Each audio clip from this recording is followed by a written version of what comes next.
guys. Today's video is going to be something a little bit different.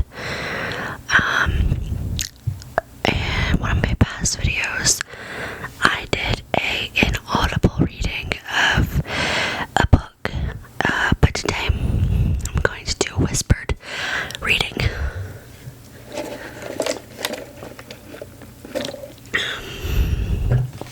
If I look down at all, it's because I actually have a little recording control. I'll show you. So you guys can see myself record, because while my viewfinder does work, it's kind of hard for me to focus. So I use this and I can touch. And I'm in focus, so that's what that is doing for me. It's also showing me how long my video is and things like that. So let's get on with the video, so don't blab for 800 years. Yes, I did dye my hair black, and I did a change, so this is what the change happened. So anyway, I've been requested before to do a reading, and this book is in the public domain, so it's perfectly within copyright to read for you guys today. And that book is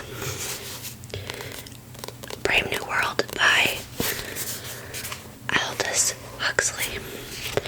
So before I start the reading, I will flip some of the pages for you.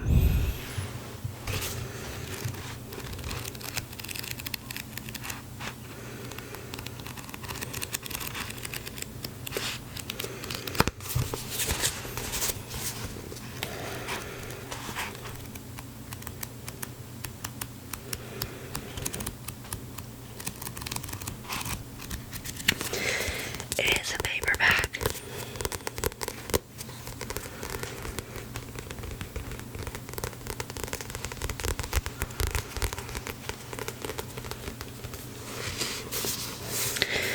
And this is one of the books that I had to read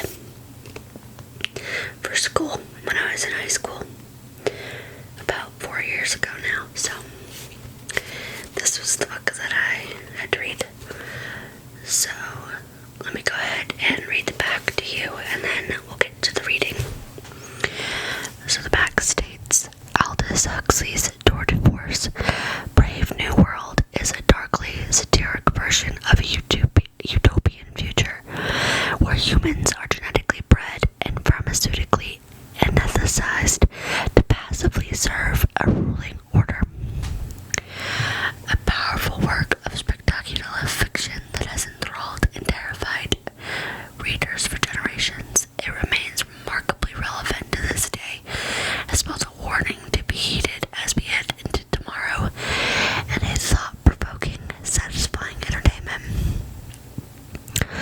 Aldous Huxley was born in 1894 and died in 1963 in Surrey, England, and is the author of many critically acclaimed books of fiction and non-fiction, including Chrome Yellow, The Doors of Perception, and Island, and this, of course. The cover design and illustration is by Greg Kulik.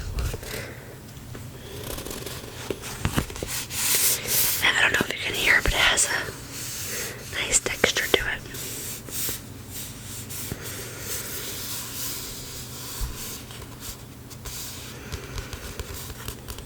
So,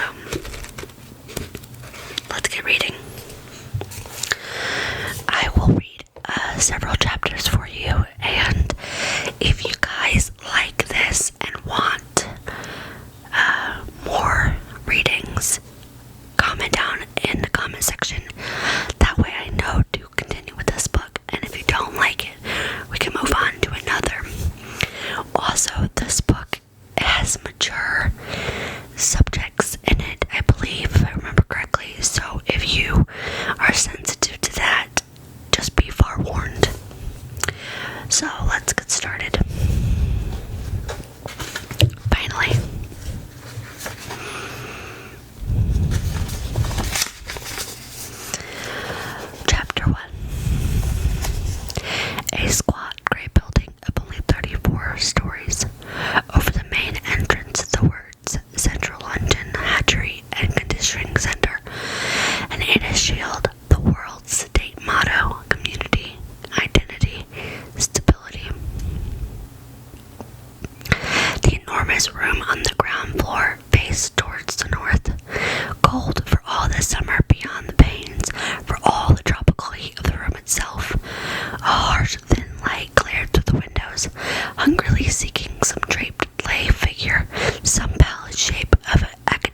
goose flesh, but finding only the glass and nickel and bleakly shining porcelain of a laboratory.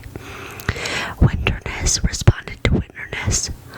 The overalls of the workers were white, their hands gloved with a pale, corpse-colored rubber. The light was frozen, dead, a ghost. Only from the yellow barrels of the microscopes did it borrow a certain rich and living substance, lying along the polished tubes like butter, streak after luscious streak in long recession down the work tables. And this, said the director, opening the door, is the fertilizing room. Bent over their instruments, 300 fertilizers were plunged as the director of hatcheries and conditioning entered the room. In the scarcely breathing silence, the absent-minded, soliloquizing hum or whistle of absorbed concentration, a troop of newly arrived students, very young, pink and callow, followed nervously, rather abjectly, at the director's heels. Each of them carried a notebook in which, whenever the great man spoke, he desperately scribbled straight from the horse's mouth. It was a rare privilege. The DHC for Central London always made a point of personally conducting his new students round the various departments. Just to give you a general idea, he would explain to them, for of course some sort of general idea they must have if they were to do the work intelligently, though as little of one if they were to be good and happy members of society as possible. For particulars, as everyone knows, makes for virtue and happiness. Generalities are intellectually necessary evils. Not philosophers, but sawyers and stamp collectors compose the backbone of society. Tomorrow, he would add, smiling at them with a slightly menacing geniality, you'll be settling down to serious work. You won't have time for generalities. Meanwhile, it was a privilege. Straight from the horse's mouth into the notebook, the boys scribbled like mad. Tall and rather thin, but upright, the director advanced into the room. He had a long chin and a rather prominent teeth just covered, when he was not talking, by his full, floridly curved lips.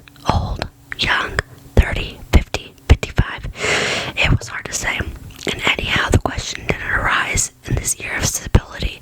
AF 632. It didn't occur to you to ask it. I shall begin at the beginning, said the DHC, and the more zealous students recorded his intention in their notebooks. Begin at the beginning. These, he waved his hand, are the incubators, and opening an insulated door, he showed them racks upon racks of numbered test tubes. The week's supply of ova kept, he explained, at blood heat, whereas the male gametes, and here he opened another door, they have to be kept at 35 instead of 37. Full blood heat sterilizes. Rams wrapped in thermometers. Thermomagene beget no lambs.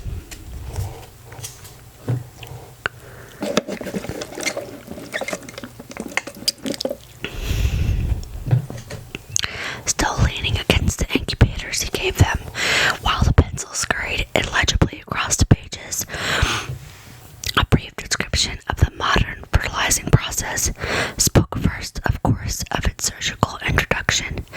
The operation undergo voluntarily for the good of society, not to mention the fact that it carries a bonus amounting to 6 months' salary.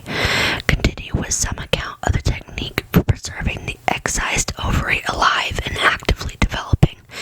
Passed on to consideration of optimum temperature, salinity, viscosity, referred to the liquor in which the detached and ripened eggs were kept, and leading his charges to the work tables, actually showed them how this liquor was drawn off from the test tubes, how it was let out drop by drop onto the specially warm slides of the microscopes, how the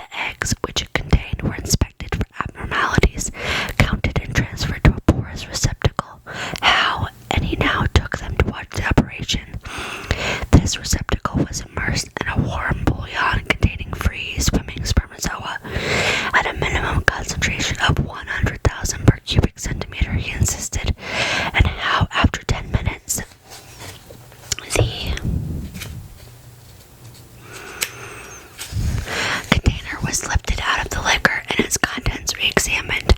How, if any of the eggs remained unfertilized, it was again immersed. If necessary, yet again, had the fertilized ova went back to the incubators where the alphas and betas remained until definitely bottled, while the gammas, deltas, and epsilons were brought out again after only 36 hours to undergo Volkanovski's process. Volkanovski's process, repeated the director, and the students underlined the words in their little notebooks. 1 egg, 1 embryo, 1 adult, normality. But a Volkanosified egg with bull bud will proliferate.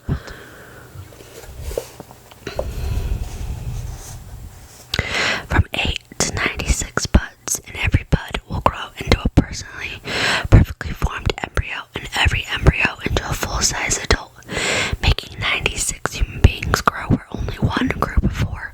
Progress. Essentially, the DHC concluded, Pacosification consists of a series of arrests of development. We check the normal growth, and paradoxically enough, the egg responds by budding. The pencils were busy. He pointed. On a very slowly moving band, a rack full of test tubes was entering a large metal box. Another rack full was emerging. Machinery faintly purred. It took 8 minutes for the tubes to go through, he told them. 8 minutes of hard x-rays being about as much as an egg can stand. A few died, of the rest. The least susceptible divided into 2. Most put out 4 buds, some 8. All were returned to the incubators where the buds began to develop. Then, after 2 days, were suddenly chilled and checked. 2, 4, 8. The buds in their turn budded, and having budded were dosed almost to death with alcohol.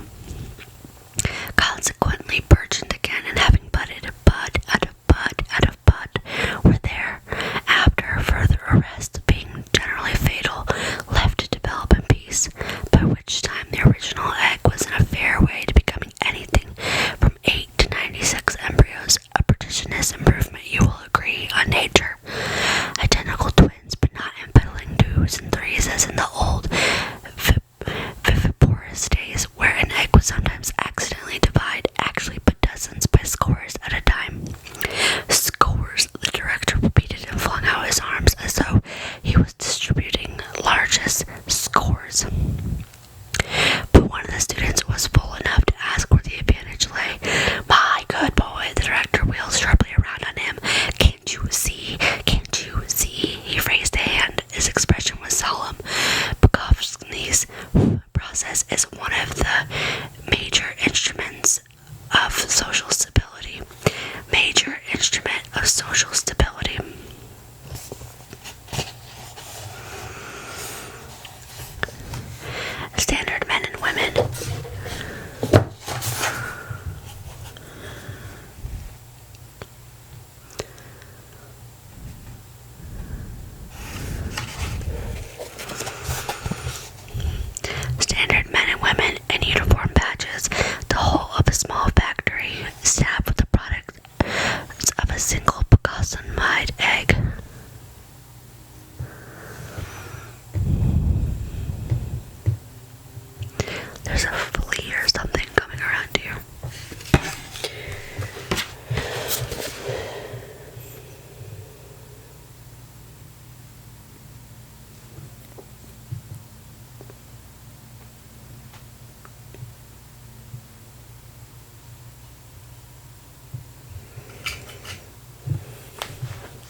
accelerated the process of ripening. They could make sure of at least 150 mature eggs within 2 years, fertilize and Bukanovsky, in other words, multiply by 72, and you can get an average of nearly 11,000 brothers and sisters and 150 batches of identical twins, all within 2 years of the same age. Now, I apologize if some of the words I say wrong. He made up a lot of the words that he put in this book, so I'm trying my best, but the process that they're talking about here is a very difficult word to say, so if you'll forgive me. On to the rest of the chapter. And in exceptional cases, we can make one ovary yield us over 15,000 adult individuals. Beckoning to a fair-haired, ruddy young man who happened to be passing at the moment, Mr. Foster, he called. The ruddy young man approached. Could you tell us the record for a single ovary, Mr. Foster? 16,012 in this center, Mr. Foster replied without hesitation. He spoke very quickly, had a vivacious blue eye, and took an evident pleasure in quoting figures. 16,012 in 189 batches of identicals. But of course, they've done much better, he rattled on, in some of the tropical centers.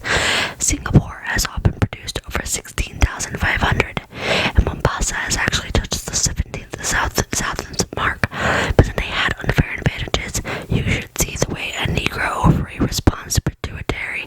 It's quite astonishing when you're used to working with European material. Still, he added with a laugh, but the light of combat was in his eyes, and the lift of his chin was challenging. Still, we mean to beat them if we can. I'm working on a wonderful Delta minus ovary at this moment, only just 18 months old, over 12,700 children already, either decanted or an embryo, still going strong. We'll beat them yet. That's the spirit I like, cried the director, and clapped Mr. Foster on the shoulder. Come along with us and give these boys the benefit of your expert knowledge. Mr. Foster smiled modestly. With pleasure, they went. In the bottling room, all was harmonious bustle and ordered activity. Flaps of fresh sows, peridonium ready cut to the proper size, came shooting up in little lifts from the organ store in the sub-basement. Whiz, and then click. The lip hatches flew open. The bottle liner had only to reach out a hand, take the flap, insert, smooth down, and before the line bottle had time to travel out of reach along the endless band. Whiz, click. Another flap had shot up from the depths, ready to be slipped into yet another bottle, the next of that slow and interminable process on the band. Next to the liners stood the matriculators. The process advanced. One by one, the eggs were transferred from their test tubes to larger containers. Deftly, the lining was slit. The morula dropped into place. The saline solution poured in. And already the bottle had passed, and it was the turn of the labelers. Hereditary, date of fertilization, membership of Bukovny group. Details were transferred from test tube to bottle. No longer anonymous, but named, identified.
Mr. Foster waggishly as he pushed open the second door. They can only stand red light. And in effect, the sultry darkness in which the students now followed him was visible in crimson, like the darkness of closed eyes on a summer afternoon.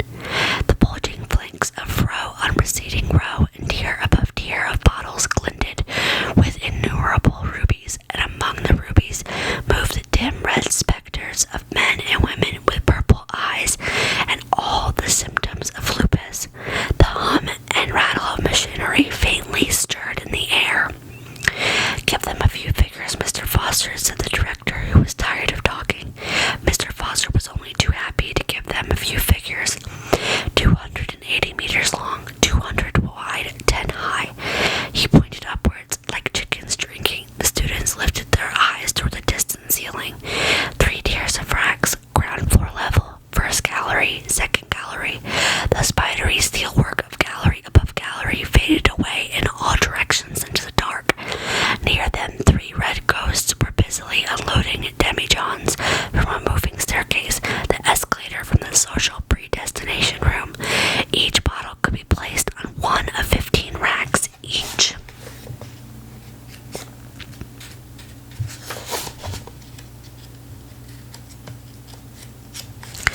Rack, though you couldn't see it, was a conveyor traveling at the rate of 35 and 3rd centimeters an hour, 267 days at 8 meters a day, 2,136 meters in all, 1 circuit of the cellar at ground level, 1 on the first gallery, half on the second, and on the 267th morning, daylight in the decanting room, independent coexistence, so called.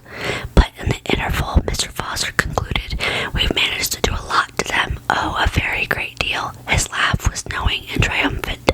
"That's the spirit I like," said the director once more. "Let's walk around. You tell them everything, Mr. Foster."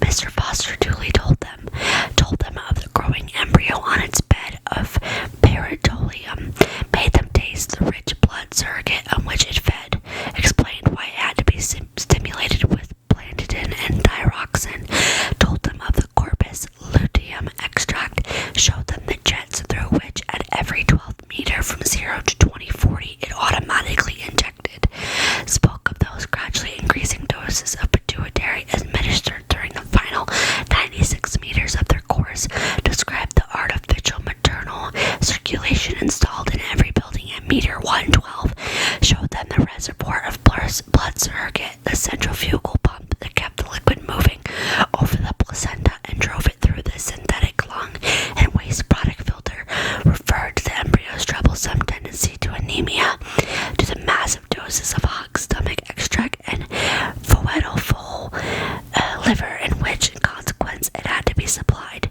showed them the simple mechanism by means of which, during the last 2 meters out of every 8, all the embryos were stimulously shaken into familiarity with movement, hinted at the gravity of the so-called drama of decanting, and enumerated the precautions taken to minimize, by a suitable training of the bottle embryo, the dangerous shock, told them of the test for sex carried out in the neighborhood of meter 200, explained the system of labeling, a T for the males, a circle for the females, and for those who were destined to become free martins, a question mark, black on a white ground.